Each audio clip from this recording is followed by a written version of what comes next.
You don't need to look at him. Well, no, I'll just kind of lean on your shoulder. So let's get started. Do we need the microphone, or I guess it is working actually from here. Does that sound okay? Can you hear okay? Yeah. Great. Well, thanks for coming out tonight. I'm Brian Shoup. I'm the chair of the Waitsfield Select Board. I'm just going to go really quickly around to my fellow board members to introduce themselves. So Josh Curtis on the Select Board and the Wastewater Task Force. Dave Babbitt-Klein on the Waitsfield Select Board and the Local Option Tax Subcommittee. And Fred Messer, and I'm the Emergency Management Director and on the Select Board. And Larissa Erpstrom is not able to join us today. She's still on maternity leave, but I think she will be at town meeting.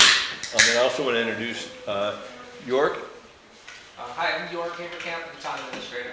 And although not here as town capacity, Josh is helping out tonight. Hi everybody, Joshua Schwartz from the Baton Valley Plain District, and I'm forwarding slides. And maybe you could go ahead. A lot of pressure. Here we go. All right, so far, good luck. So every year the select board puts together an annual budget to submit at town meeting, and part of that process is a capital budgeting process where we look at all of our capital needs, major purchases, trucks, graders, heavy equipment, town buildings, some other items like conservation, things that have a lasting impact on the town that are capital projects. And that process involves looking 5 years out, trying to figure out what our needs are going to be, scheduling those so we don't have big dips and spikes in our budget to try to even things out over time. And also we put money together in reserves to save up for those big expenses. And we pay for them through a combination of borrowing and saving for reserves and direct appropriations out of the annual budget. We've had over the years, about 15 years ago to about 12 years ago, the town went through a lot of major expenses. We had a flood recovery from Hurricane Irene, which had a lot of unplanned and unanticipated big expenses. We built a new town office as a result of that. We did a solar field to power all of our town buildings for electricity. We rebuilt Bridge Street, and improved stormwater. We did major improvements to the covered bridge, and that involved a lot of borrowing. And we took on some debt as a community and have been pretty good about paying that down. I think we might talk a little bit more about that later, but our debt load has reduced over the years, but we didn't put a lot of money into reserves during that time. We've been playing catch up the last couple of years and trying to save up for major expenses. And as we went through the capital budget this year, we really realized we're going to be bringing a lot of things to the town. And we wanted to take a pause from our normal business and just talk about what some of those needs are and how we want to hope to pay for it. So our agenda tonight, Josh, is we're just going to give a quick overview of kind of where we are as a town. We really want to go into our infrastructure needs. We want to talk about wastewater in particular as an important goal for the community for the last 30 years is to have a wastewater plant that will accomplish a lot, both in terms of providing, ensuring clean water in the river, promoting affordable housing in our villages, and growing the grand list with that housing and other improvements. And we want to talk about a proposal that's on the town meeting ballot to enact a local option tax. And we're going to share the presentation. And I think we're going to be pretty informal about it. We might chime in to help each other out if we forget something. I'd ask if you have any clarifying questions to go ahead and ask them, but let's hold off on the big discussion until the end of the presentation, if that's okay. Okay. So again, we have a lot of old infrastructure. You'll hear more about that tonight. We also are dealing with more storm damage than we have historically. Climate change is bringing a more intense, more frequent flooding events. We've had 2 in the last 3 years that cost the town a lot of money. And then we've been planning on the wastewater system for years. When we really got into the planning for the wastewater system this time, we were in a period when the federal government was passing an infrastructure act, the ARPA, COVID recovery money, and we thought, wow, this is the time for us. A lot has changed at the federal level in the last year, and a lot of that money is going away and is no longer available. So we are looking for other ways to fund those necessary infrastructure improvements, including wastewater. And then, and as everybody knows, the property tax is under a lot of pressure. We don't control the education property tax. It's a state issue that it seems unsolvable, and we're working in that environment, that context. We've been trying to keep the town budget as tight as possible to not put additional pressure on the taxpayers, and we think that we're going to talk about broadening our tax base through the local option tax as a way to accomplish that. And then I've mentioned this, we've had the federal funding opportunities have changed, education taxes are up, and I don't know if folks are aware of how much pressure the state transportation budget is under. So far I'm hearing that they're going to cut aid to municipalities, state road aid, from 7 to 10%. They're cutting the Bridge and Culvert Grant Program, which we've taken advantage of. They're cutting back on paving.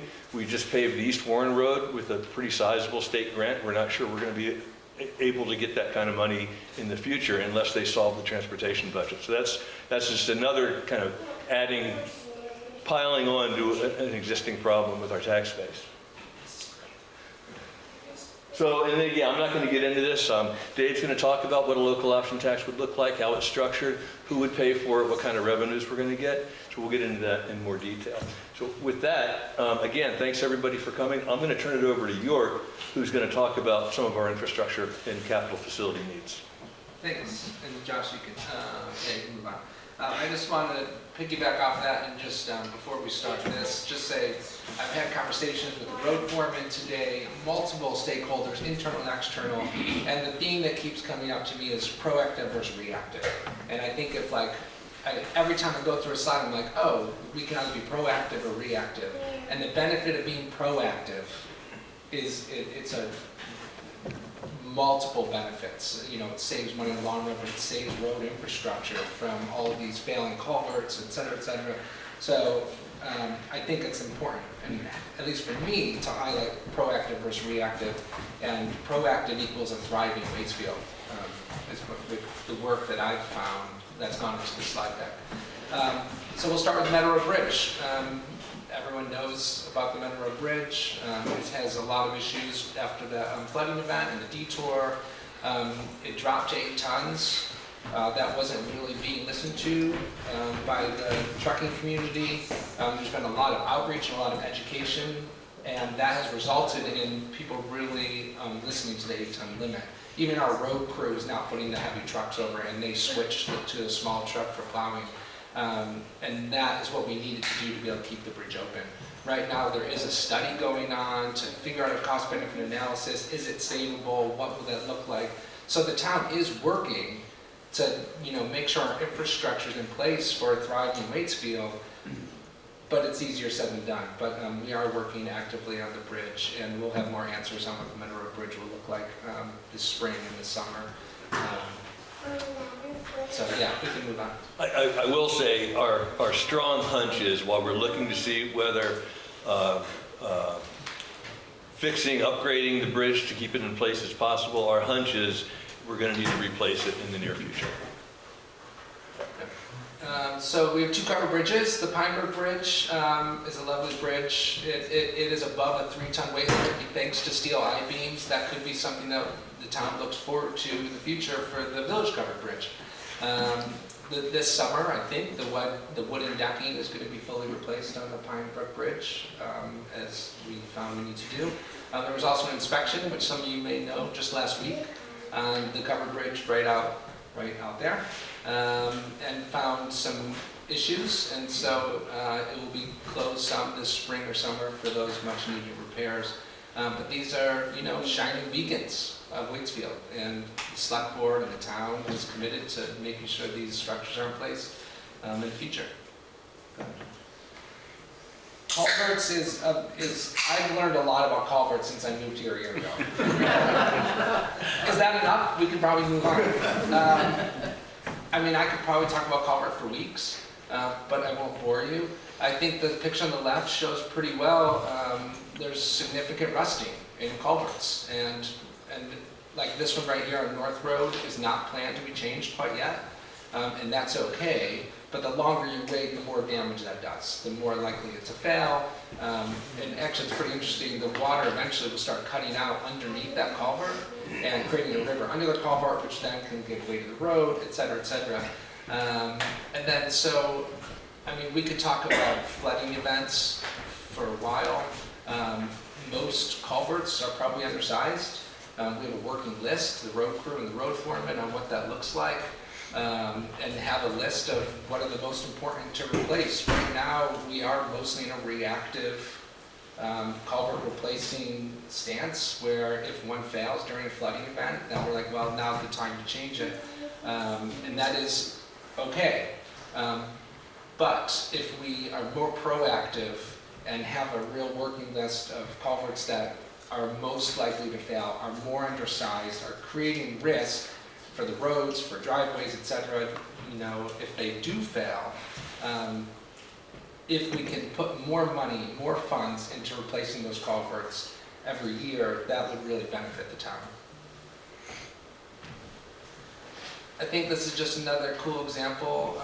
Both of these culverts in the pictures are ones that were replaced following the flood of July a year and a half ago. Just two of our road crew people. The one on the left is Old Center Facing or Center Facing, Taylor, do you remember? I believe it's Old Center. Old Center, I mean, it's epic. Only two people on a road crew put that in, and you may not be able to tell, but it's huge. The one on the right is the other Center Facing Road, Old Center Facing Road. Those are both considered inadequate by A&R, and we're working with FEMA right now to engineer and design and then construct new adequately sized culverts, hopefully this summer. And that's the cost, just to give you an idea of those, are in the tens of thousands of dollars. Obviously roads, the picture shows what can happen during a flooding event. And our road crew is pretty spectacular at fixing those roads when they are damaged during these flooding events. Again, if we put more money into infrastructure leading up to these flooding events, that's proactive and will decrease risk of these events causing this type of damage. I'll note that this past year we paved Bridge Street and East Warren Road. It was a huge project. I think it was deemed very, very successful. And Slow Road. And Slow Road, thank you.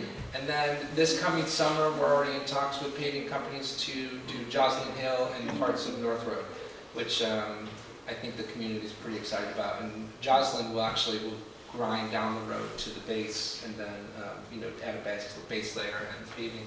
And then moving forward, there's more roads in the works. And as Brian identified, the likelihood of money coming from the state is decreasing, and that's a big deal. We'll move to the town garage. Taylor is here from the road crew. He could talk about it for many, many hours. Right now, the picture on the left is our town garage. It's pretty epic. It does the work, and it has a lot of challenges. The picture on the right, just this past week, we began work with the architecture and engineering firm to design a new town garage.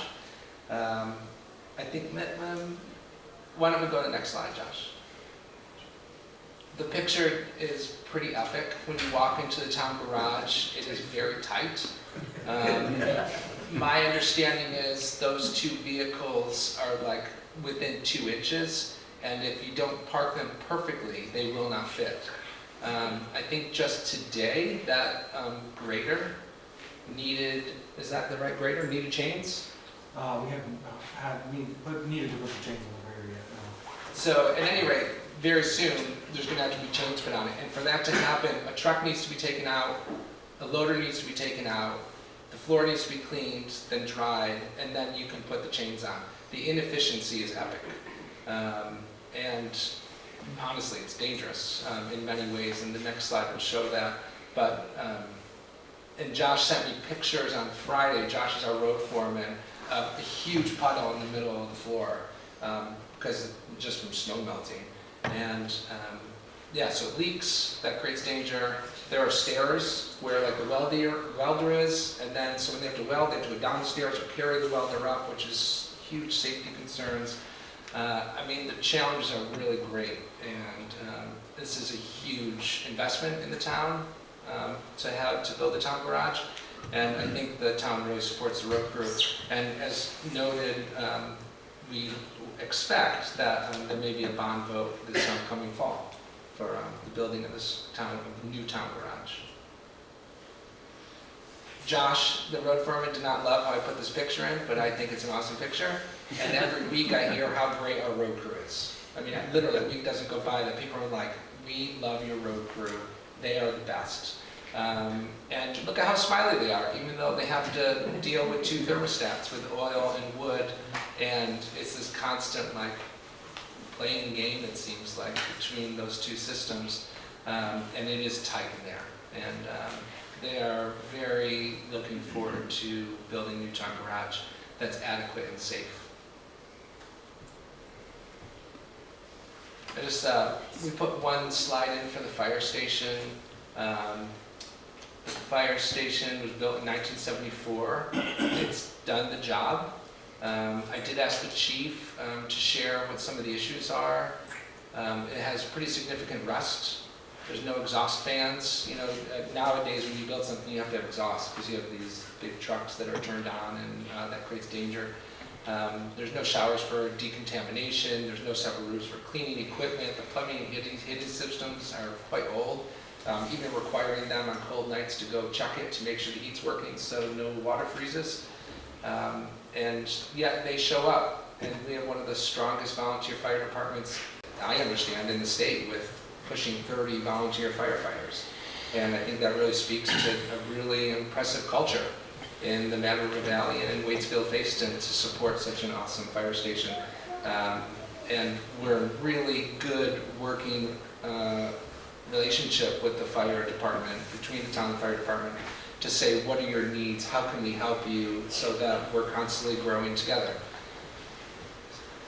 I just on the fire department too, I want to say there's not immediate plans to rebuild the fire station. I think it's inevitable, but there are a new electrical panel, new heating system, better ventilation. There are capital investments that need to be made in the short term, even though long term we don't have a long-term plan for replacement. Although I think we believe it's inevitable. We want to work with the fire department to make sure that we plan that appropriately.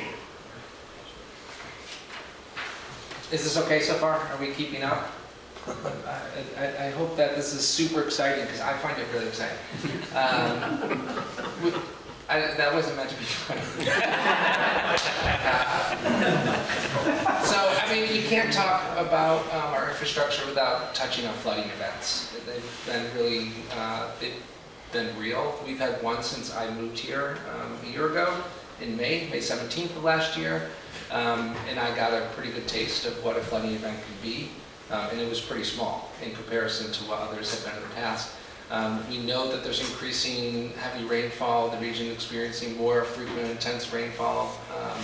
Increased flooding underscores the need to adapt and upgrade our infrastructure. The more that we put in now, the more savings we see later. And by savings, I'm talking about not just money, not just replacing roads, but safety. So emergency vehicles can get to where they need to go, so people can get to where they need to go. And I mean, our job with the town is making sure people are safe. And Fred reminded me that today, and he's going to do the next slide. And I was like, well, what's this about? It's about infrastructure. He said, no, this is about people. And it was a really good reminder that that's what we're here for, and it's important to always remind ourselves. And I did a little research on flooding incidents, and I think we all know that those 100-year floods are not, maybe we shouldn't call them 100-year floods anymore. We can move on. This is for you, Fred. Okay. Well, every time one of those culverts go out, you have the possibility of having an isolated population somewhere. We had that in Butternut Hill a couple of times. Can you hear me okay? Yeah. Bob? You got me? Okay.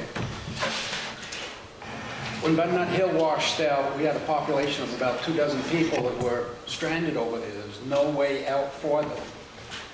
And we needed to put in a road serviceable enough for first responders to get through.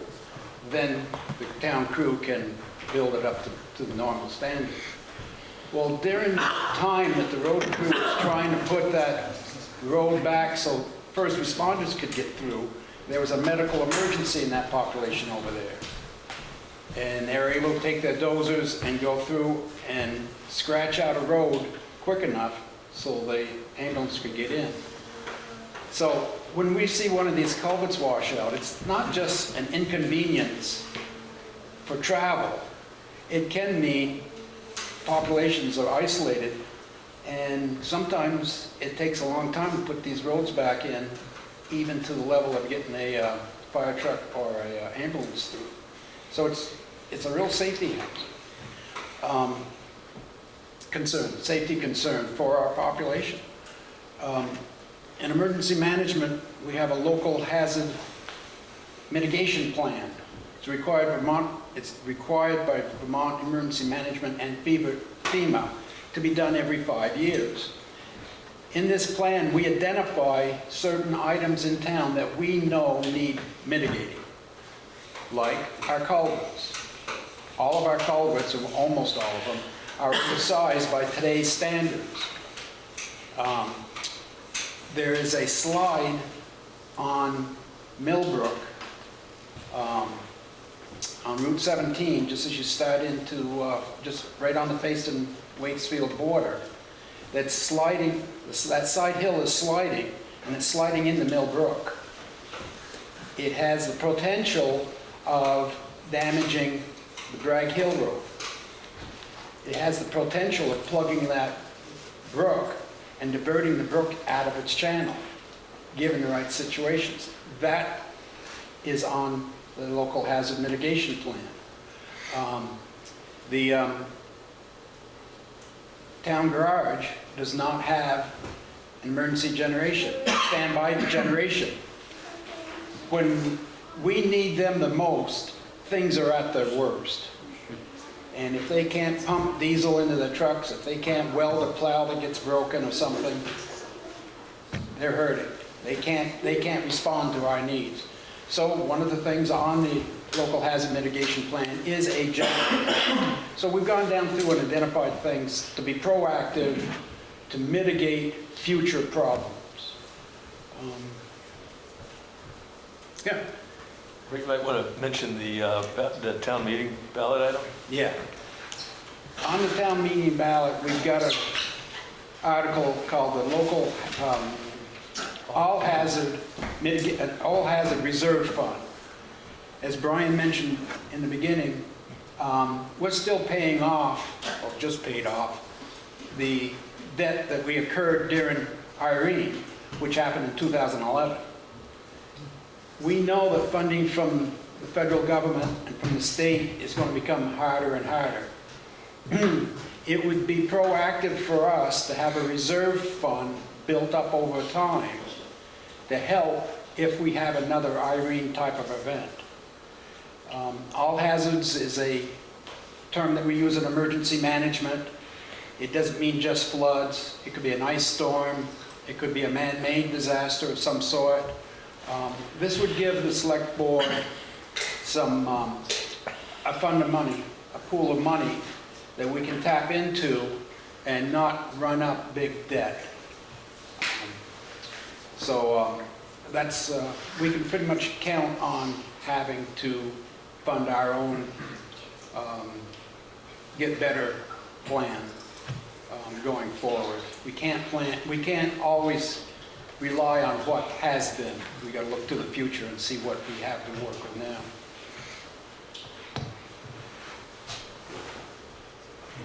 We want to touch on deferred maintenance. I guess I'll just highlight maintenance has been postponed due to limited budgets. I mean, we do the best we can, and it would be great if we could be more proactive than reactive.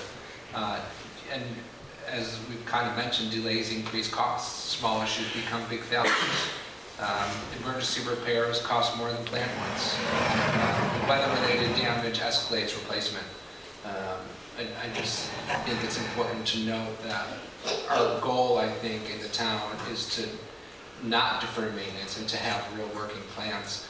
This awesome picture, the planning district supplied work during the What year? 1973, I believe, year of work on the Village Covered Bridge. Epic. I mean, there's some epic pictures of it. And so a lot of what we're talking about again is proactive, not reactive, and deferring maintenance equals a lot of cost, and that's where we're at with the Meadow Road Bridge, with the town garage. We've done our best, and we want to do better, really. This is really to highlight proactive versus reactive. Being proactive prevents emergencies, being reactive responds to them. Proactive investment protects people, infrastructure, and budgets. Go on. I think what I really want to say here is, you know, the select board and our office staff have worked really hard the last 2-3 months on building a really responsible budget. It's about as flat as we possibly could, 2.3% increase maybe, which really took hard work. And you know, we were careful with saying, what do we really need? And I feel really good about the budget that we're presenting to town. With that said, we're not overly investing in reserves. We're not overly investing in the proactive versus the reactive, because that would equal a higher property tax. There's no other way to bring in funds. And so the reality is we either defer maintenance and we live on the reactive side of things, or we find new revenue funds which are limited and become more proactive. And that's where I'm done with my part of the presentation. Does anyone have any questions yet? Or any comments before we move on to wastewater? I know, it was thrilling. And I probably said everything you could ever want to know about infrastructure challenges in Waitsfield. Brian's going to be dreaming about sugar plums tonight and infrastructure. I have a question. I'm just curious, are there any statistics or just kind of maybe just anecdotal kind of circumstances that you know about in terms of adjacent property damages caused by failed, you know, infrastructure? Because I'm thinking obviously life safety is an important piece, which Fred mentioned, but I'm also thinking about like damage to adjacent properties to infrastructure, and if there's any kind of known figures to, you know, help kind of make the case for protecting adjacent properties. I think if I understand your question correctly, we know that during the flooding events that have occurred the last few years, driveways are washed out, properties are washed out, roads are washed out, and that is a huge, at minimum, hassle. And luckily, we have a remarkable road crew that responds to them. I don't know the numbers, but most of us know people that have damages. I hate to put them on the spot, but Robin, you have a new culvert, right? Yeah. So we replaced our 3-foot culvert with a 10-foot culvert. The state came in and said, you need at least a 10-foot culvert. We couldn't believe it. So we got an engineer, Peter Zorchak, to come and look. And he said, yeah, you need a 9 to 10-foot culvert. $32,000. And we hope it's future-proof. Yeah, so I mean, Rudy, I think what happens is all of our infrastructure, whether it's private or public, is at risk during these storm events. Yeah, I was just thinking about investing in public infrastructure helps avert, you know, costs that could be incurred by private landowners that are adjacent. Yeah, that's well said. Good point. I have a question. You mentioned some upgrades to the fire department building, but you also mentioned the possibility of the building being replaced.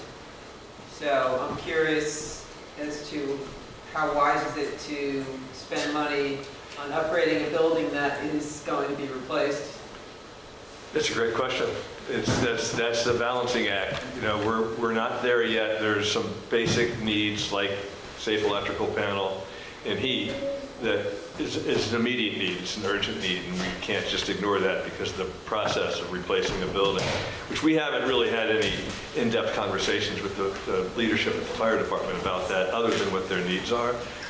I just think our feeling is, looking at our experience with the town garage, looking at other buildings that we've owned and maintained or not maintained, like the Waite House over the years, the writing is on the wall. Just the building has a useful life, and it's somewhere nearing the end of that. But I can't be any more specific than that. I have a question for Fred. In terms of local hazard mitigation, are you seeing more coordination at a state level? Since a lot of this flooding is happening localized, but it's more statewide. Is there any coordination that's either translating to savings at the local level that's happening as a result of more statewide or regional emergency response or hazard-related activities? Actually, what I've been noticing is we're going to see more dependence on the town and less on the state. They're cutting back both FEMA and Vermont Emergency Management.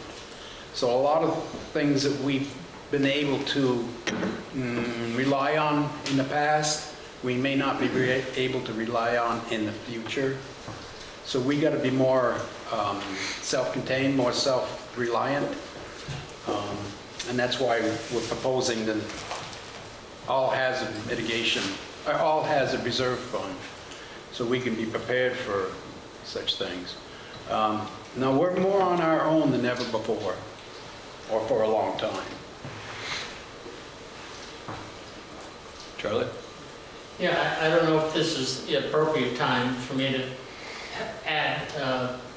I'm actually chairman of the town tree board, and I've always hoped that our street trees and scenic trees along our road would be included as a infrastructure part of the town going forward.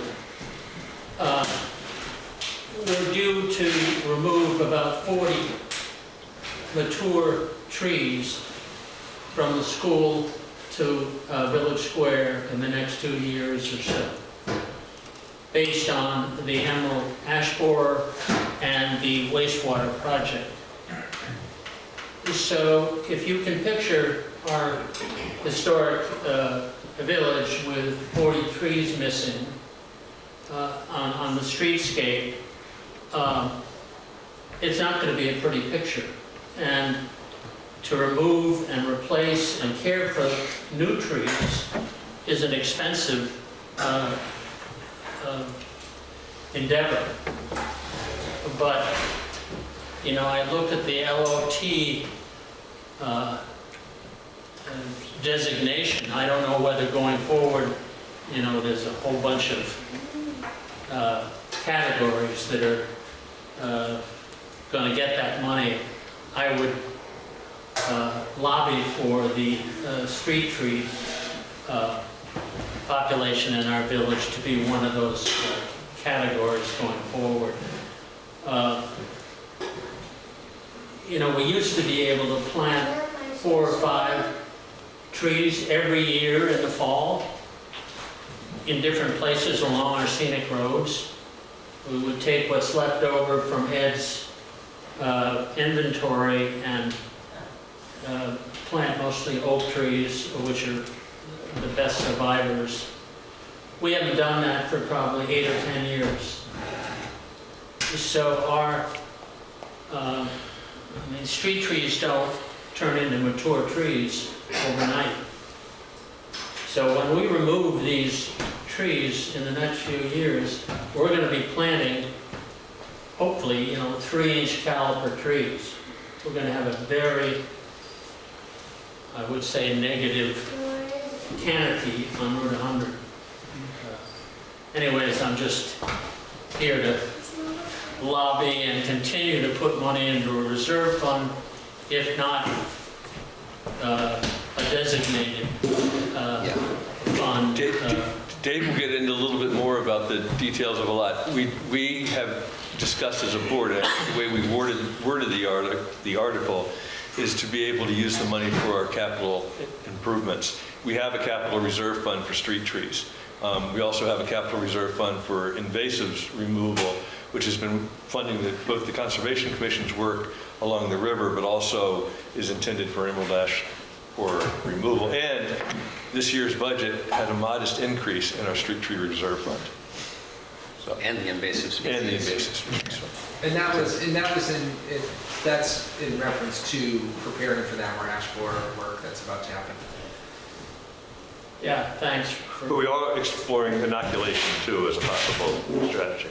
Say that again, Rob? We are looking at inoculation for certain prominent trees as a possible strategy as well.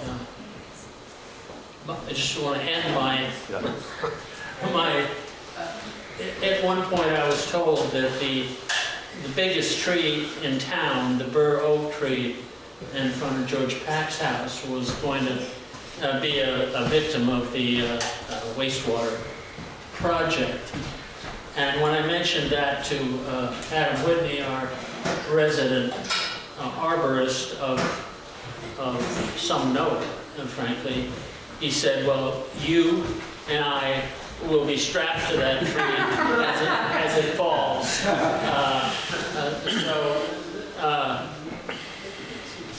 Just personally, there are a lot of trees in town that I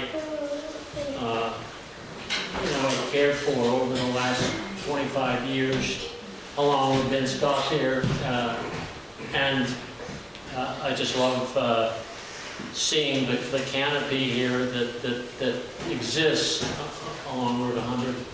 That's all I have to say. Thanks, Charlie. Let's move on to wastewater. Hey, that's a great lead-in to wastewater, Charlie. Thank you. Well, I should say, I assume wastewater, when they take a tree, are going to pay for a replacement tree. Is that true?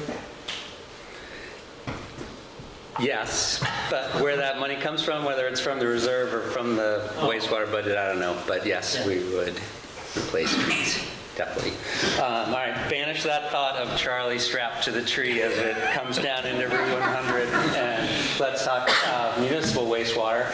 This is a gear shift. We've been talking about old, aging infrastructure around the town and investments needed to maintain that. That's critical for public safety and all the other stuff we just talked about. But it's also important that we look forward and invest in new infrastructure that's going to take the town, not just kind of keep up, but push the town forward. So that's what we're going to talk about now. Just Charlie was involved in the initial kick at wastewater 30-ish years ago, 25 years ago. We've been back at it over the last 4 years now. We've talked about the project a lot, so I'll go through this super quickly. Quick goals there, you can read them, but anecdotally, our village, like many others in Vermont that was settled hundreds of years ago, was built in or near the floodplain. Very common settlement pattern to put the villages next to the river. The result of that is a lot of our drinking water wells, a lot of our leach fields and septic systems for our homes and businesses are in the floodplain, in the river corridor, or right next to someone else's drinking water well. That's an environmental challenge for the river. If there's flooding, that washes out those systems. It's a public health risk, obviously. If a failed septic, some of these systems are so old that no one knows where they are. If they're failing and putting sewage into someone's drinking water well, that's obviously a public health issue. So we need to address those.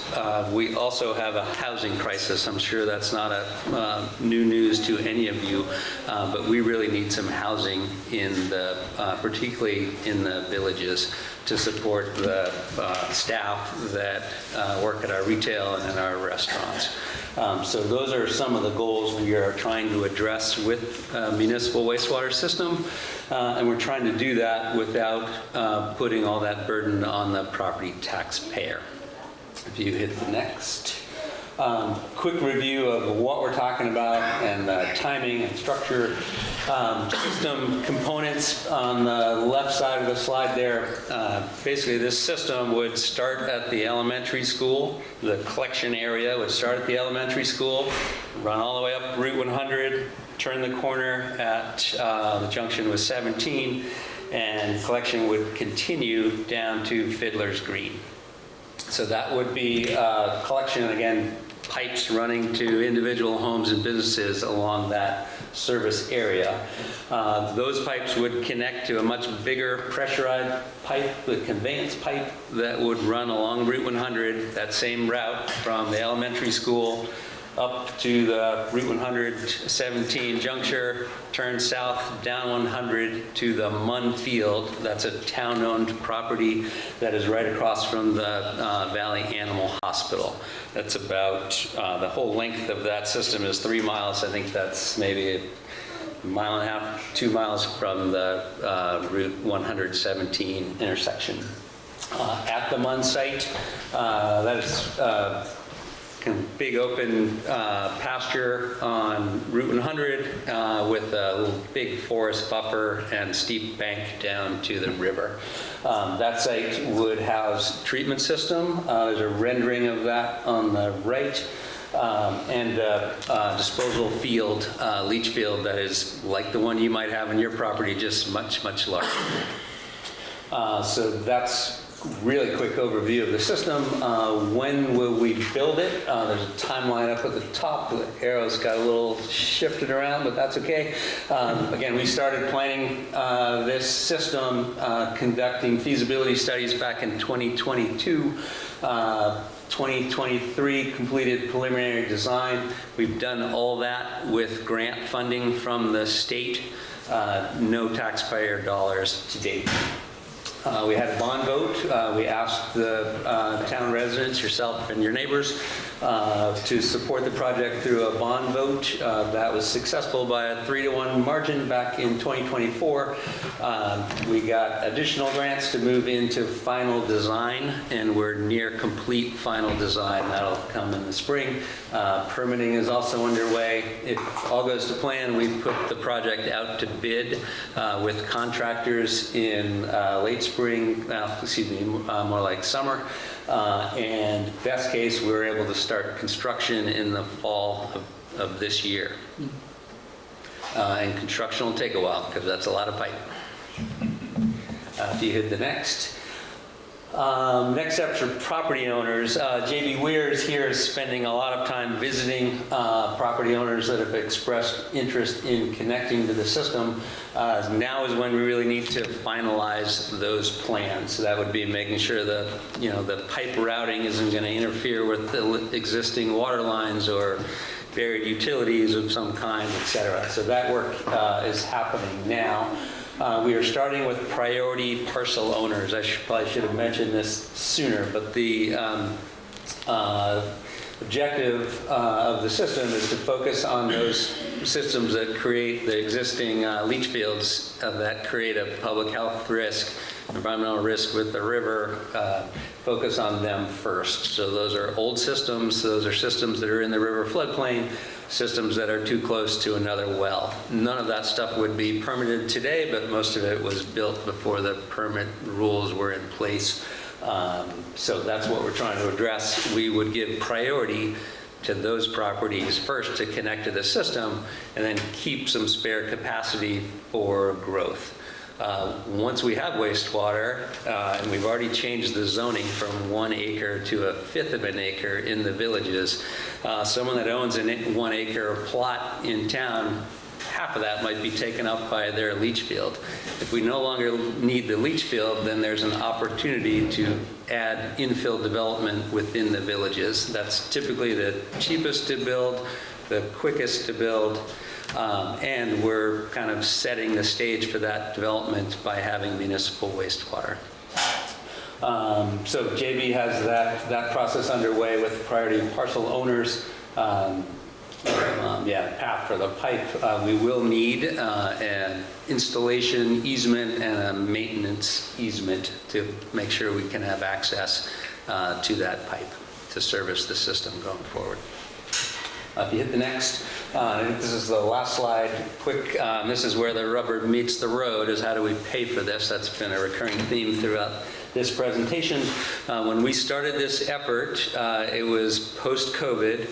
ARPA money, the American, Recovery and something Act, There was the Infrastructure Act, there was Build Back Better, there was tons of money out there, and we had our sights set on funding 80% of the project with grants, and the other 20 with debt that would be paid back by the fees users that connect to the system would pay.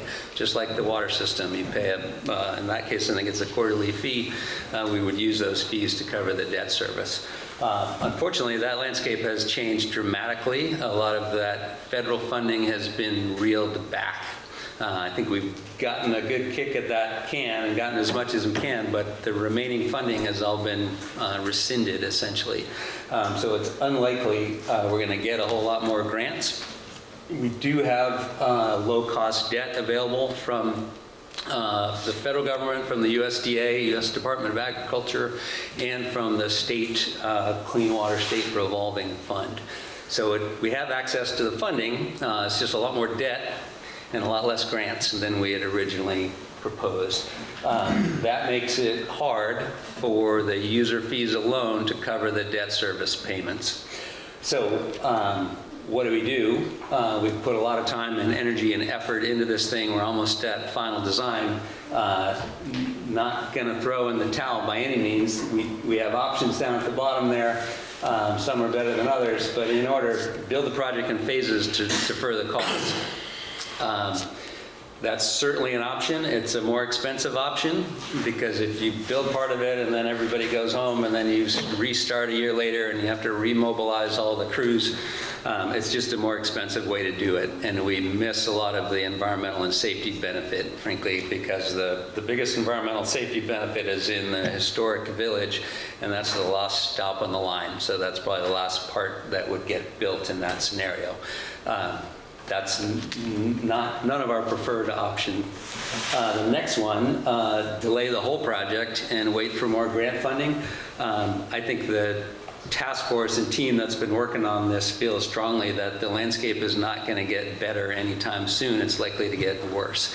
And we ought to take the money that we've received, the grant funding we've received to date, and put it to work. That ARPA money, for example, you can see the state grants of $3.9 million. Most of that is ARPA money, federal money that came to the state and then was allocated to us or awarded to us for this project. That has a timeline. If we don't use it by, I think, the end of this year. Summer 2027. Summer 2027, they extended it. If we don't use it in that time frame, we lose it. So delaying and hoping it's going to get better is not a good option either. The one highlighted or italicized down at the bottom is the one the wastewater task force favors, which is let's find other revenue to offset debt costs. You can guess I'm talking about the local option tax would be a source of revenue that we could use to help service the debt to get this thing built. And there's a summary on the right of the grant funds that we have raised to date, $5.5 million roughly already in hand, another $1 million pending, and the balance coming from loans. These are expensive projects, but I want us all to take the long-term view of these systems. As we've seen with all the other infrastructure we looked at, it was built 50 years ago, and we're just talking about replacing it now, like the town garage. Wastewater would provide that same 50-year benefit to allow additional development in the town.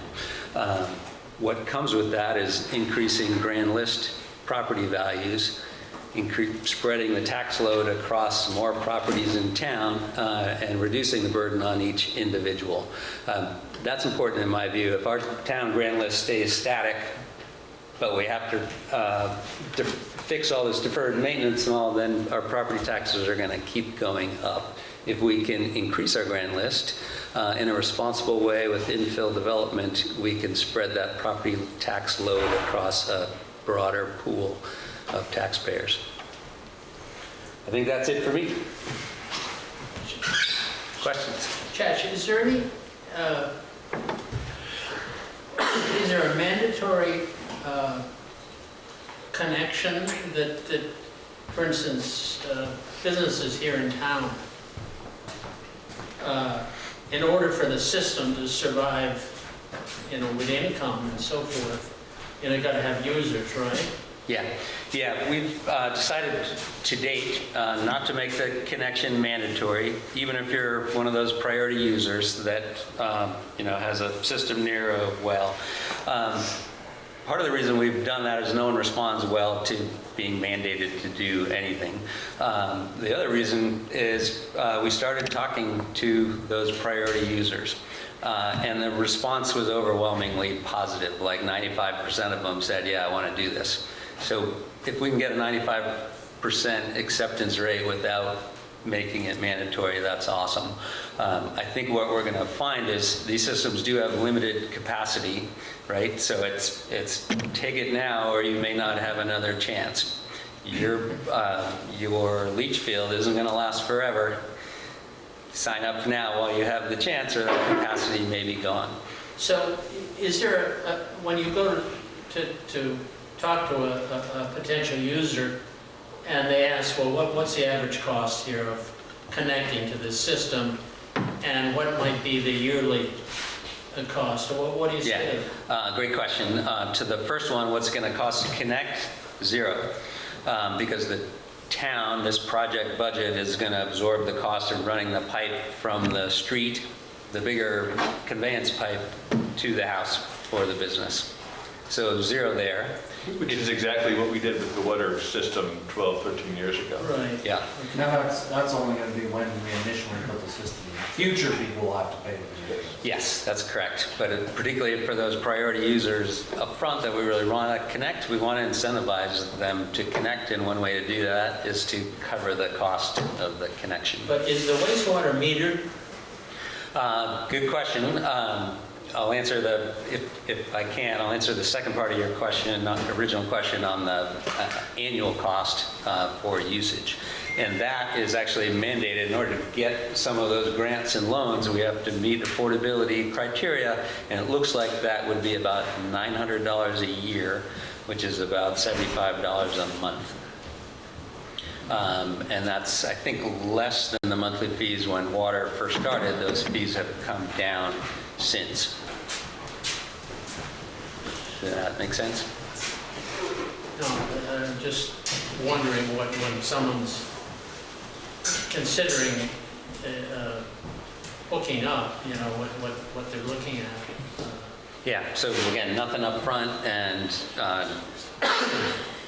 to be finally determined, but not more likely than $900 a year per house, per equivalent residential unit, which is like per single family household. If you have a business that's using 10 times as much water as a household, you're going to pay more for that, just like you do with the water system. And I think your final question around metering, the best way to meter wastewater, wastewater going out of the house, is to meter the water coming into the house. So most systems, most of the priority users that we've been talking about in the villages already have connected to water. So we can use the water meter to pretty accurately get a reading on how much wastewater is going into our system. We did just recently decide that if someone wants to connect to wastewater, is not yet connected to water, that we would like to mandate them to connect to water. But we would offer that same incentive that in addition to paying for the wastewater connection to the house, we would pay for the water connection to the house too. Oh, really?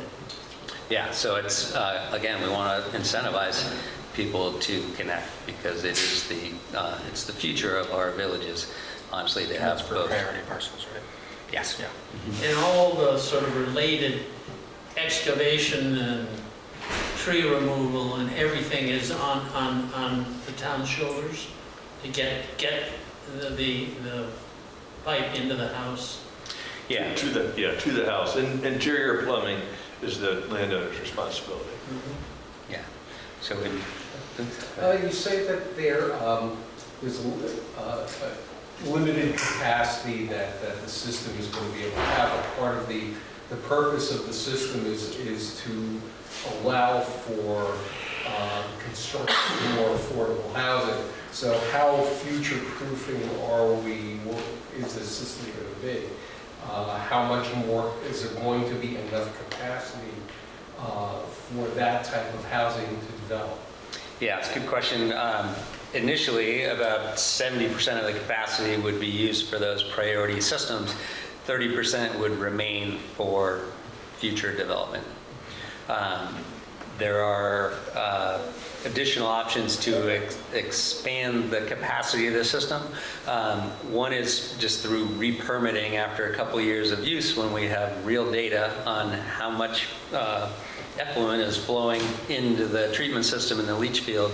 The system's initially permitted at a pretty high estimated usage level per household. It's typical that the actual usage is significantly less, so that would give us, once we can prove that, that will give us the ability to push more effluent into the same system, if that makes sense. So that'll, instead of 30% left for development, it might give us 40% more once we are able to re-permit. There are expansion options too, not necessarily right at the Munn field, but we could add some capacity, for example, at the fairgrounds site, which is now owned by the town, in conjunction with additional development there. So none of that stuff is set in stone, but we're all already thinking like this thing was designed as a kind of a community wastewater system, with the expectation that in the future, as demand grows, there may be another system on the north end of town. There may be something at the fairgrounds. It's kind of a modular, scalable approach over time. Right now, we just got to get the first thing built. And JB, correct me if I'm wrong, there are a handful of properties that you know that are either underused or undeveloped that would like to build housing. Sure, mainly in Arizona. Yeah. Say about 4 or 5. And those are decisions that will be before the select board coming. Like the remaining 30%, how does the select board, how does the town see allocating that, and what's the process of that allocation, if that makes sense? Move on. Is this going to involve another hire, somebody to be working this facility, and is that going to be covered by the cost of using it? Yes. Go ahead. Like the water system, we contract with an operator, SOS. They've been with us from the get-go. That's paid for through user fees, and we anticipate that likely the same operator would operate both systems. That's what they do, and that would be part of the user fee for the system. And we've only had initial conversations with them about it, but we're pretty confident that not only is that the most cost-effective and efficient thing to do, but it would actually lower the cost for either system by having one operator for both systems. I have one more. I know that the state has thrown up the idea of us taking over Route 100. Is this going to be a push for them to make this? They have been pushing for it already, and they seem to think this could be the excuse that they're looking for. We don't know yet. We're going to expect to be having those conversations coming up. I know Josh isn't crazy about the idea. There are benefits, but there are also costs. So yeah, we'll probably be having that conversation. Based on that response, I'm curious about the route is going to be a long route 100, not under 100. Would it be, if the town owned it, then would there be an opportunity to run under the road instead of alongside it? Generally, not suggesting that's a good idea. I'm just curious about, depending on the path, it sounds like there's some disruption that's going to happen on one or the other sides of the road. And I assume that was because it was the state operated. Yeah, it's generally, as you might guess, a lot more expensive to build the system under the road as opposed to alongside it. And to be more specific on what alongside means, would generally be in the Route 100 right-of-way that's owned by the state. So not directly under the road, but within their right-of-way. That varies in width. In some places it's over 50 feet wide, in some places it's 10. But in general, we're trying to stay in the Route 100 right away. Yeah, and like Josh just said, it's also about access for the future. I mean, if you're under the road, it's hard. I think for the most part, the only time it goes under the road, it's a direct boring to just cross it to go to different sides. I can't think of anywhere that it's Right. actually damaging Route 100. Yeah. And generally, V-Trans does not want the pipe in the middle of the road. So V-Trans reviews the plans, identifies the routing, and provides direction, but only under extreme cases do they generally allow things like this in the road itself. But definitely, I would say approximately on the length of the conveyance, 95% or so of the alignment is within the right of way itself. What's the potential timeline for a project like this? And how long would it take to build out the first phase? It'll take a couple years from start to finish, and the hope would be to start as early as this fall. And honestly, we don't have all the sequencing yet of what pieces might get bid first and what would get constructed first. But that's all coming together within the next 3 or 4 months as we finalize the design. So stay tuned on that. But best case, nail down the funding, hopefully get the support of you and other voters for the local option tax that would help pay for this thing, and then start to build in the fall of this year. But Josh, obviously the system can't work. Let's say the pipe starts at the school and they get it as far as, Bridge Street. I mean, it can't work until the pipe ends up at the Munfield with a treatable leach. Right.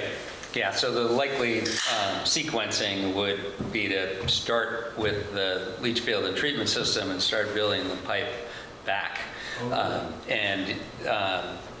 The phasing that we've looked at might not include the village at first if we can't raise enough funds or have the lot tax to help support it, such that the system might only serve through Irisville and not make it all the way into the historic village.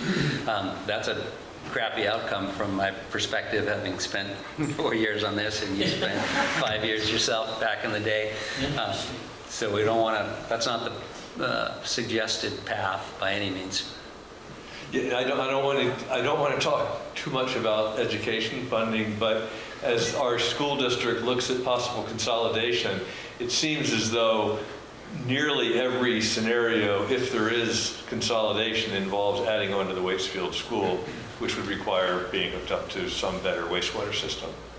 Is that right, JB? Yeah, it's because the school has 2 leach fields, one on each end, and if they hooked up to municipal wastewater, then you could add on to the school on each end. So that's why. So there is no scenario that does not have Waitsfield School expanded. And in addition, in terms of against phasing, one of the millions of dollars in grants right there is a Northern Borders Regional Commission grant that is to tie Irisville into the Waitsfield School. And that is time limited, I think. So, that increases the likelihood that full build out makes sense to utilize that $1 million,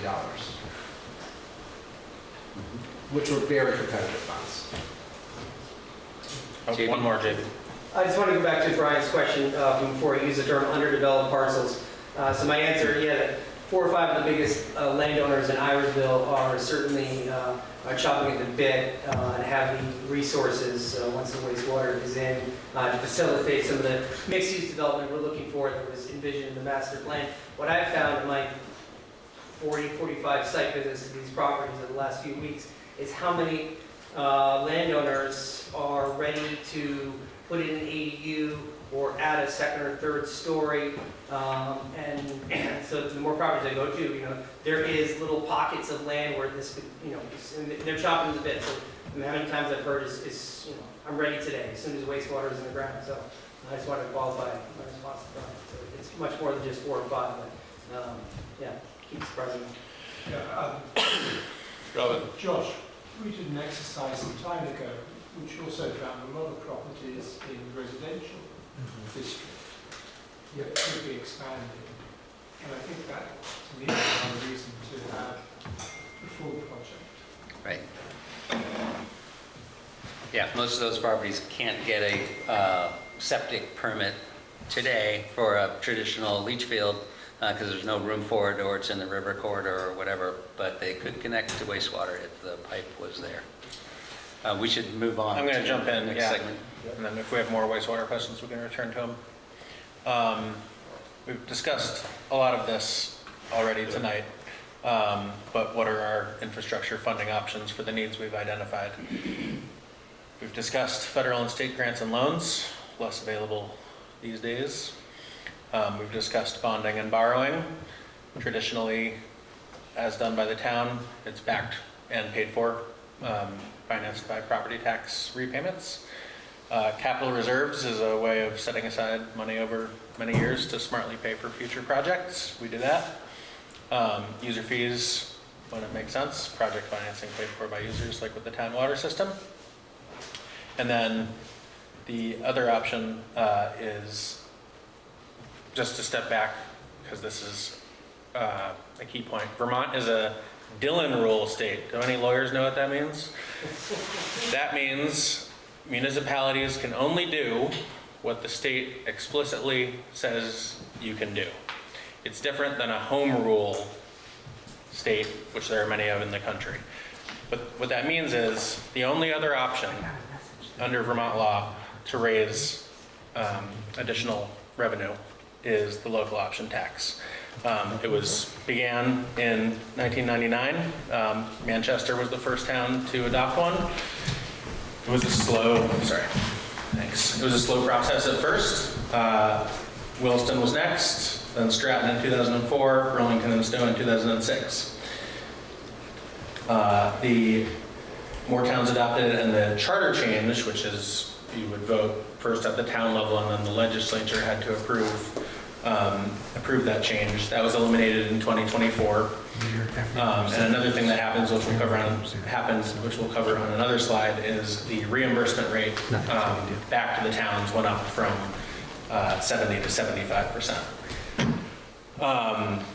There are 38 towns currently that have a lot, and I checked this morning, and there are at least nine voting on it on town meeting next month. Next slide, please, Joss. Thank you. So what exactly is a local option tax? Well, it's a 1% add-on on 3 existing categories: retail sales, rooms, and meals and alcohol. Obviously, meals and alcohol are 2 different taxes, but it's one checkbox that you can pass. And it requires voter approval. Revenue goes to the state and comes back to the town for local priorities, but it's paid for by all consumers, including tourists and non-residents.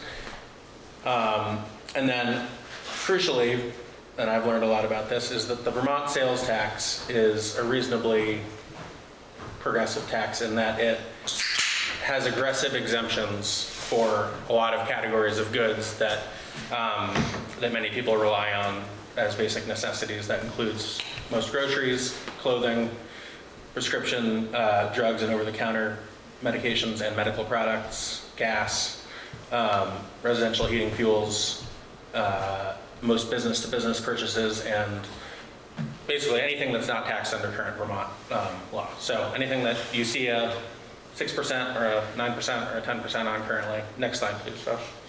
There we go. There's the picture. That is what the law applies to now. We can go to the next slide.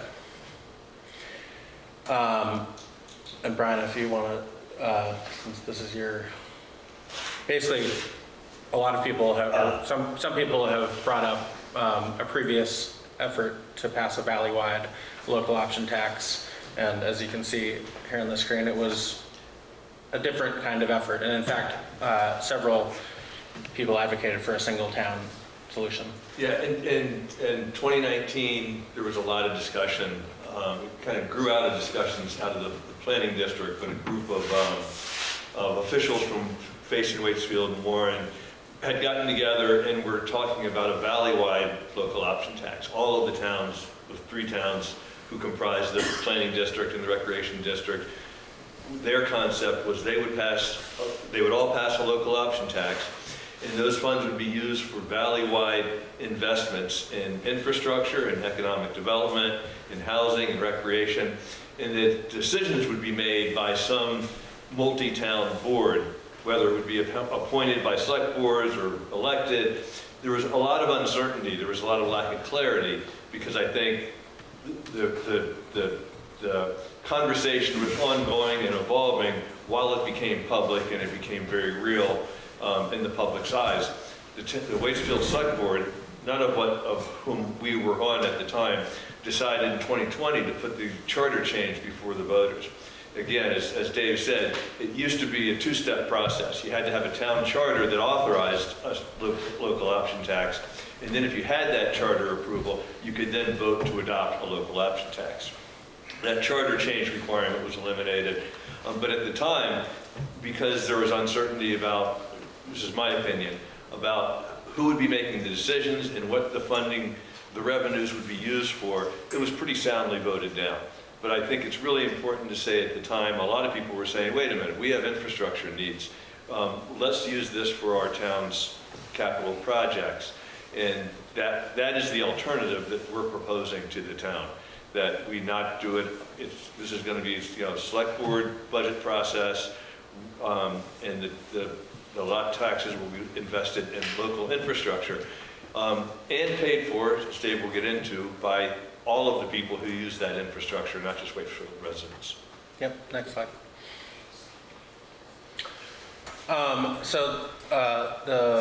There was an analysis done by the Mad River Valley Planning District that was very helpful and was really one of the first of its kinds that some towns have seen in Vermont. And it went through who is going to pay this tax and what the burdens on, or what the costs would be to the typical Waitsfield resident and household based on the data collected. The estimate that was in the Waitsfield specific memo was that about 8 out of every $10 paid into the local option tax would come from visitors, non-residents, tourists, 18%. From Waitsfield residents. And I'll quickly hit the burden on our town is minimal. Basically, businesses use the same system that they already use to remit their sales or meals or rooms or alcoholic beverages tax. And then the state sends that back to the town of Waitsfield. But importantly, the same funds, almost $600,000 estimated, that you can see in the chart on the bottom, if raised by property taxes, the burden on a $300,000 assessed home would be $451 and $677 on a $450,000 assessed home. And just to put it into concrete numbers, I looked this morning, apparently the average Vermont family spends, I think it was $3,400 on eating out at dinner every year at restaurants. So what would that cost? That average family, $34 a year on their additional restaurant fees. Does that include the internet? What's that? Does that? Yes, and that's an important point. So, is there any details on what assumptions and numbers were used to come up with that 82, 18? yep, we'll share a link at the end, and then we also brought printouts of the Waitsfield specific memo that are on the back table that has the breakdown of the methodology for these numbers. And if there aren't enough printouts, we'll make sure that we outline the online link. There's going to be there is now a webpage on the town website that has the ballot language, the MRVPD memo, and we had a public hearing in January that we had a PowerPoint presentation for, and that's up there now. And there may be additional materials going up as well. I'll probably put this up also tomorrow or so, so that you'll have this presentation. Yeah, and I was just going to address the question, which is that online sales are, a little bit of an uncertainty, as the planning district found. We know the numbers of taxable sales in the categories for physical businesses because of how data is reported. We have to estimate the online sales for different towns, which was done, as you can read in the report, for how many different communities in the end? How many Different communities. Well, we did that analysis for 2 communities. Yeah. For Waitsfield. No, but you looked at kind of the online. Oh, yeah. So what we did is that we looked at communities that have passed an LOT. I believe I can't remember exactly what the number was, probably 6 or 8. Yeah, it was above 5. Was it 5?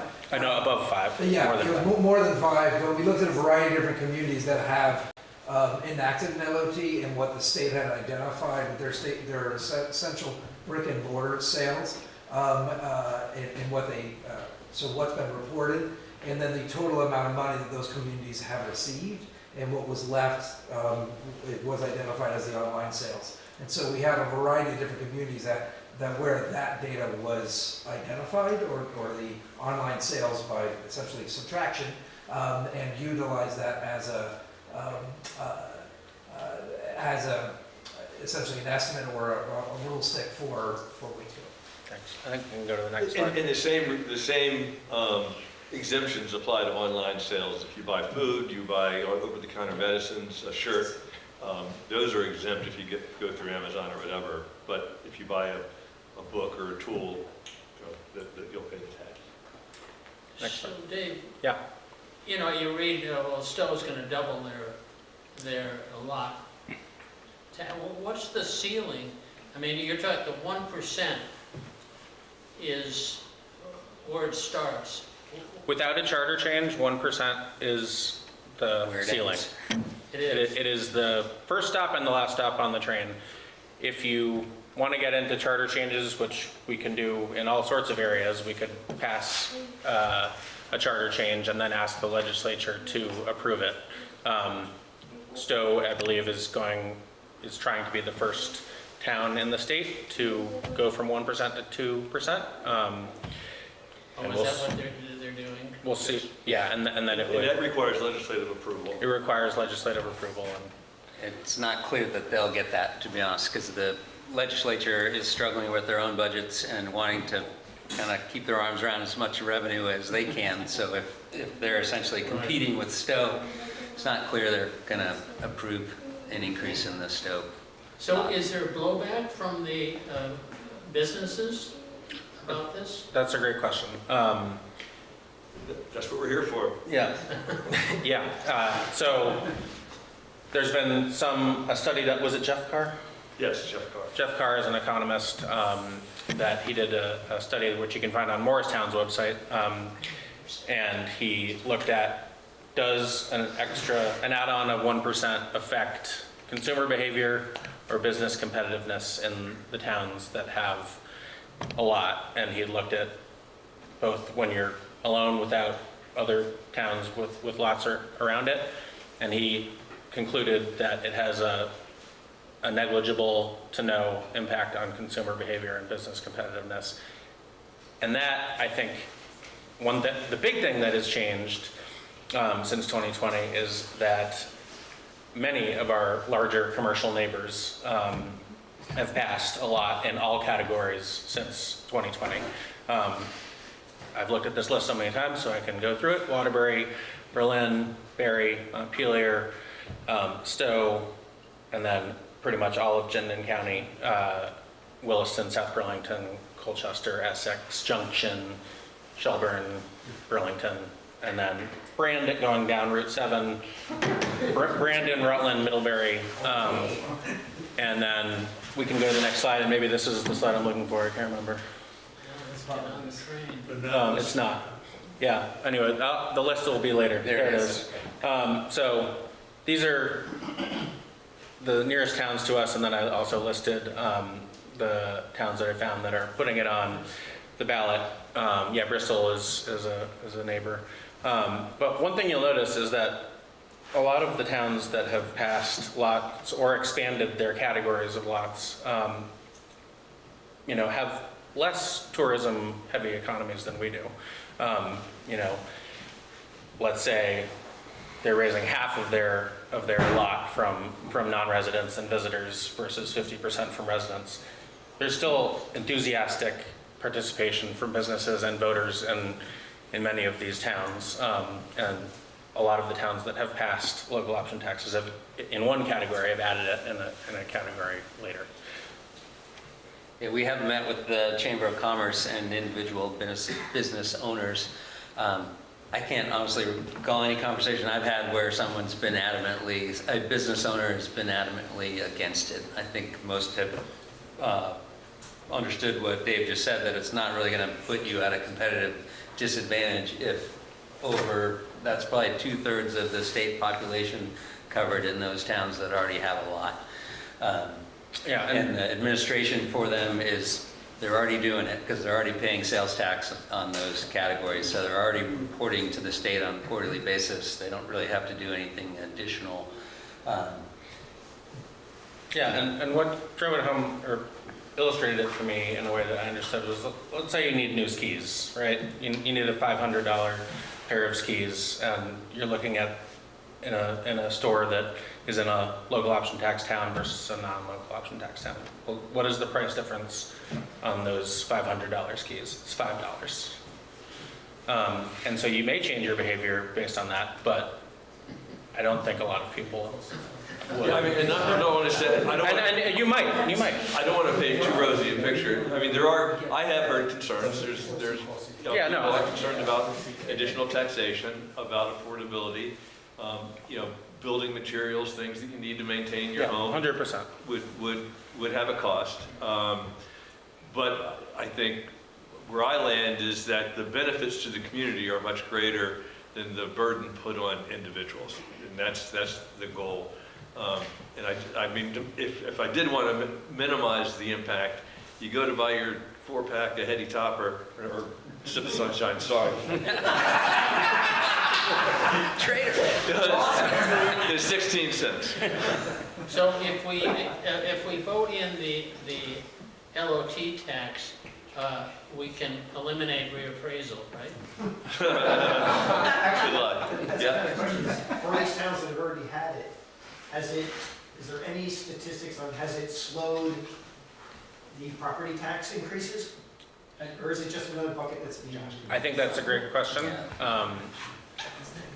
There's, and I can go collect them and find a way to get them to you, but there's many news stories that I've read in kind of doing my research on the ballot language and different ways that different towns have passed these lots where, town managers, select boards, voters, and business owners have said it's really helped keep property taxes down because money is fungible, and we're raising a lot of revenue from people who are not property tax owners and replacing property tax revenue that would otherwise have been needed. Manchester was the first town to pass it. I'd be happy to compile a list of quotes from different sources, but I think that the result is going to be, the reason we wanted to go through our infrastructure needs is because we have a lot of big ticket items coming up, and I believe it's not going to lower our property taxes, it's going to prevent big increases over time. We have been trying to run a tight budget. I've talked to some folks in South Burlington who said tying it to infrastructure is a really good idea, because when COVID came along and the economy tanked, the retail economy in South Burlington tanked, and they didn't want to be depending on this lot for their operations tax. They wanted to have it as their reserve funds for infrastructure, which you could schedule and change more easily than paying salaries and the bills and road salt. So I don't think it's going to be, we're going to see a big plunge in our property taxes, but we're going to avoid increases to a much greater extent than we will without it. That's really well stated in what I was getting at, yeah. I just hope that there is an attitude of, well, it is still a tax increase and not, oh, free money. Yes. 100%. I'll just add that, like, the conversations I've had with businesses, there are sometimes concerns. I think Brian said it well.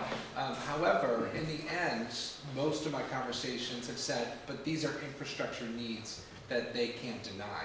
And in the end, they seem quite optimistic about them. And I think that speaks to what the select board has decided to, say this is what it's for. And I think the recognition is there at how important these infrastructure demands are. So it's hard to argue with, I think, is what I'm finding. And just one thing that Josh said that it is meaningful. With wastewater, we will have growth in the grand list, and we'll have more housing opportunities for the businesses who need to hire people. So, it's maybe an indirect benefit, or not a direct correlation, but it's a benefit. So one more slide. Let's talk about what's on the ballot. By paper ballot on town meeting day is, well, we can read it. Shall the voters approve the town of Waitsfield assessing 1% local option tax on sales, rooms, and meals and alcoholic beverages pursuant to the local option tax statute for the purpose of funding capital investments, capital reserves, and debt service to finance municipal infrastructure and capital projects. And so, yes means that we will begin to be able to pre-fund, pay off debt service, and address these infrastructure needs using that revenue stream. And no, we'll have to make decisions about what to address and how to raise property taxes. Pretty plain and simple. Nitpick on that, shouldn't that also mention the internet is also included in that? So say the Vermont sales tax applies It says local to, option tax on sales, rooms, and meals and alcoholic beverages. But it doesn't specifically say internet purchases. So, yeah, in the state statute, that's part of retail sales, so it doesn't say hardware stores either. True. But I think that. yeah, if you look at 24 VSA 138B, basically internet, online sales are within sales. Everyone will look at that. And that actually is fairly recent too. Yeah, Online sales weren't subject to the sales Yeah. tax until Yeah. 3 or 4 or 5 years ago. I'm just saying, I'm just looking at it for clarity for the people who are voting on it, that they understand that that is going to happen. Fair enough. We've been very, very open about it, and I think it's important that folks Just, understand that. we're a rural area, there's a lot of people who that's how they can get things. You go into the post office and it's like floor to ceiling with Amazon. Oh, yeah. Well, that's what I mean, it's not all frivolous things, it's some people can't get other places to purchase things. Correct. One more slide to talk about the in-person town meeting portion that deals with a couple of items. I'll take them in reverse order, which we might actually do from the floor, we'll see. Article 7, which Fred started to talk about earlier, is authorizing the creation of that reserve fund called the All Hazards Recovery Reserve Fund to pre-fund response to flooding events and severe weather where the state is not available. Do you want to add anything? No, that's about it. Okay. And then Article 6 is, so if the local option tax passes, we hope it would go into effect by statute on July 1st, 2026. And so the select board wanted to put it, well, from the floor at town meeting, to what we do with the money once it starts getting collected until there are serious projects to fund, right? Is that a good way to sum it up? Yeah, we wanted to be able to have a conversation about what does this mean for the town? How do we want to, because the ballot, the creation of the lot itself is a paper ballot, which can be discussed at town meeting. At one time it couldn't be, but this is going to be an opportunity for further discussion about the local option tax in general. And just some context, if the lot passes and we start collecting those revenues come July 1st, it would likely raise about $400,000 in the fiscal year 27, that budget cycle, that budget period. We talked earlier about paving of Jocelyn Hill Road. That project was planned for years. We got 180,000, I think, Vermont. East Warren Road. What's that? East Warren Road, we got. Sorry, East Warren Road. We got a $180,000 grant from the Vermont Department of Transportation. As you heard earlier, unlikely we're going to get that kind of $180,000 grant again. What do you know, 35% of the Bridge and Culvert Reserve Fund, that $400,000, do the math, it close to replaces that for future paving projects like Jocelyn Hill. So that's all of the lot revenue, that's where it's gonna go. Now, that doesn't mention the sewage. Correct. And that won't be going toward. So I did talk about. This is just 1 year, for 1 year. This is just for 2000. This is just for fiscal year 2027. Yep, that's correct.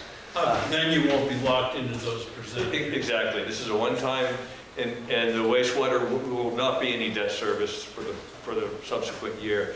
And the reason it's going to be 450,000 in revenue is because we won't get the first quarter revenue from March 30 to July 1. We'll get 3 quarters of the 4-quarter year for the first year. And that's just because it doesn't come into effect until 90 days after a vote. Yeah. So what happens in 2028? You have to re-vote an allocation, or? We will work it into the budget. Yeah. But in 28, 29, 30, et cetera, if we're successful building the wastewater project and we take on that debt, we would use some of the lot revenue to pay the debt service over and above the user fees. If we build the new town garage, we would likely borrow money to pay for that and use some of the lot revenue to service that debt. So this is kind of a upfront in year 1 before those projects, before we've incurred that debt, we can use the 400 grand to increase our reserve funds for future projects, bridges, culverts, paving, the fire department, et cetera. And just Dave alluded to maybe a change. We're allocating money to all hazards reserve fund under Article 6 that's not created until Article 7. So we might have a little motion to amend on the floor to rearrange that a little bit. So we should have no fears about how the money's going to, the All Valley lot fund was a fear that somehow that joint board would favor one town or the other. We should, but you're saying that yearly you could adjust the designation of funds, how those funds are going to get used. But again, going back to the paper ballot, it does clearly say infrastructure and debt service. Yeah, and to be really honest with you, when we reviewed our warning with our attorney, he suggested strongly that we don't limit the use of the funds, that we keep our options open. And we felt as though if the town voters at a future date want to open it up to do other things, that's their prerogative. We felt that our infrastructure needs and capital needs are really so overwhelming that we believe it should be earmarked for those uses and not to, do anything that's not for the long-term interests of the town. And I would add, hopefully, you all and other town residents see that the percentage increase in the town budget over the last 3 years has averaged under 3% in a pretty highly inflationary post-COVID environment. So I think that adds credence that, like, we've been responsible with your money. We won't be here forever, but we will continue to do our part and view this as tax stabilization rather than like spending spree. Let's go, double the town staff. That's really why we want to say this is for infrastructure. We got a lot of big needs coming up. If we put it all in the property tax, it's going to be really painful. Let's use the lot revenue to stabilize our property taxes and still do the maintenance and investment in our community that we need to be a vibrant place to live and keep our schools full and keep tourists coming, all that stuff. But do you have, as a select board, the ability to change those percentages? These percentages in Article 6 are just for fiscal year 2027. It'll be the first fiscal year because we will not be having these large projects that are already being paid for, like wastewater in the town garage, because there's grants for the wastewater that already exist to pay for the first phase of construction. Is that accurate? Mm-hmm. And the town garage will be going out to it'll be getting designed this year and will not be getting paid for probably but until. If you have a big climate event, those you can't change that on that. Once and if it's passed by the voters at town meeting, yes, that's correct. We wouldn't change for the fiscal year 2027. Correct. Yeah, and then, past, like Irene, we had to borrow a lot of money. We've been fortunate in the last couple of flood events, 23 and 24. The town has a policy of carrying a reserve of at least 2 months of operating funds to give us a cushion. So we were able to go out and just, we spent about $100,000 in the last flood. We just got a check for $60,000 of it. We're still working on the 2 culverts on Center Basin, Old Center Basin Road, and hoping to get covered for that. We don't know about those FEMA, reimbursements in the future, but we had the money on hand to be able to do the work that we needed to do. And if we have a major disaster, all bets are off. But I think we can handle, especially if we don't have an event and we get the All Hazards Reserve Fund, we'll be more resilient. We can build that up. Yeah. With time. Yeah, and so just to return to be crystal clear, in the future, the restrictions on the lot funds are contained in the ballot language, which we can go back and just look at, Josh. And will be presented every year in the budget of what we're doing with those funds, according to those capital investments, capital reserve, and debt service to finance infrastructure and capital projects restrictions. Does that make sense? Yeah. So in future years, we'd have a line item for the revenue coming in from a lot in the budget, and you all get the budget in the town report, and we'd have line items of that money going out either into reserve funds or to debt service on the town garage, for example. If the town residents don't agree with that allocation, vote down the budget. I'm very serious. Like, that's the power we all have. No, there's just a lot of moving parts, to this lot picture. Yeah. And, I'm just trying to sort of put them all together. Yeah, no, I appreciate that. And see how, $600,000 doesn't go very far, frankly, if you're spending it $200,000 at a time, fixing culverts or, we're not talking about $18 million here. We're talking about a fairly small amount of money, frankly. But every year, Well, let's hope. it adds up. Yeah. Hopefully. Well, we raise about, 2.4 million in property taxes now. Yeah. In the proposed budget. In our proposed budget. Yeah. So it's 25% of our current budget, current property tax revenue. Kurt, you had a question? Yeah, I have to say, I'm incredibly impressed with what this town and select board and staff have accomplished. The amount of work that went into the wastewater planning, the amount of work that's gone into this infrastructure planning is very impressive to me. And I want to just acknowledge all the work that went into this. And I think the lot tax makes so much sense. You know, all our visitors that we depend on, they depend on the infrastructure too. So this seems like a very, very, very fair way of sharing the burden of being able to live in this very special place. And I also think with things like the town garage, we're fortunate to have a wonderful town staff. We owe them good facilities and good working conditions.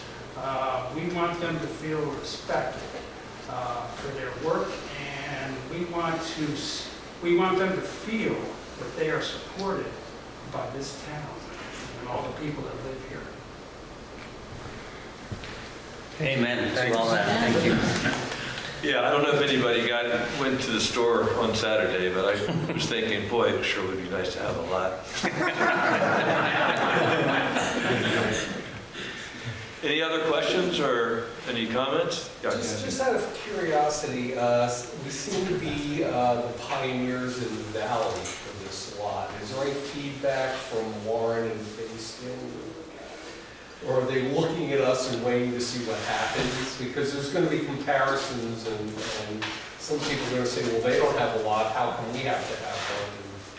Yeah, I've talked to one Warren Select Board member who said that they just didn't have the bandwidth to get a proposal together that they could understand and present to the voters for town meeting, but that their anticipation, this one person's anticipation was to bring it up later in the year. And I know Josh did meet with the Select Board. The same analysis he did for Waitsfield, the planning district did for Warren. So, I don't know, but as you see the growth in the number of towns that are doing it, I don't see many towns that have that kind of potential revenue not doing it. I'd like to add that with everyone talking, one of my favorite sayings, and it just like kind of washed over me, is with every problem, instead of creating a barrier, allow it to create an opportunity. And I mean, just like watching and listening to the Select Board and all the questions, that's what I'm hearing, is that we do have a problem, we do have infrastructure challenges, and we're creating solutions that really is opportunity based. And for me, it's a really exciting time for Waitsfield. It's past bedtime. I wanted to mirror what Kurt said, and thank you. That was very compelling and great slides. Thanks, Rudy.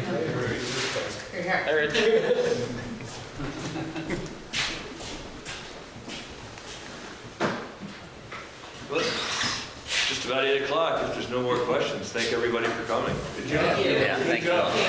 Thanks, everybody.